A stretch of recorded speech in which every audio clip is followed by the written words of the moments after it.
Picture two young people a generation apart standing outside the same modest house. One of them buys it easily, the other can barely dream of it. Same house, same street, completely different worlds. Let me tell you why.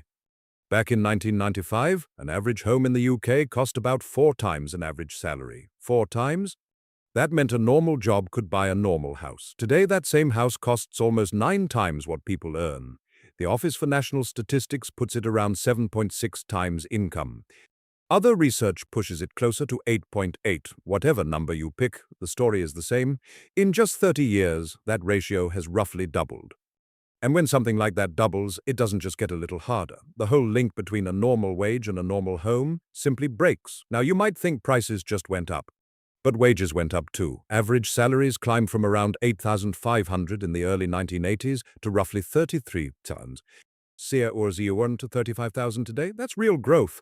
The problem is that house prices didn't grow at the same pace. They exploded past £250,000. So what actually happened? Economists, including researchers at the Bank of England, point to one hidden force: interest rates. As interest rates fell year after year, borrowing became cheaper. And when borrowing is cheap, buyers can bid more. So prices didn't rise to match wages. They rose to match whatever people could borrow. Cheaper mortgages didn't make homes easier to own. Over time, they made homes more expensive. But let's say you can somehow handle the monthly payments, there's still a wall in front of you. The deposit. Today, the average Gen Z buyer has saved around $19 zero without any family help, and still renters say the deposit is their single biggest barrier. Bigger than the monthly mortgage, bigger than almost anything else. Because here's the trap. You can cut back on coffee and takeaways all you want, but you cannot budget your way out of a 5-figure deposit gap.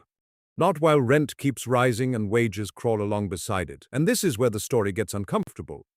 Around a third of recent Gen Z buyers didn't do it alone. They got help from what people call the bank of mum and dad.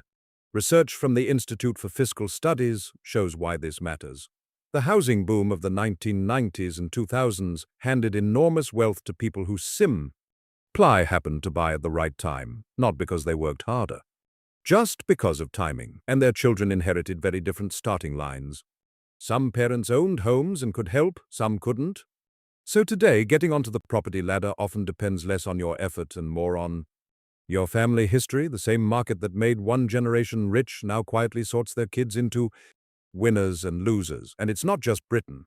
Across the ocean, American Gen Z faces the very same wall. Over 80% believe buying a home is harder for them than it was for our parents. Around half feel deeply anxious about affordability.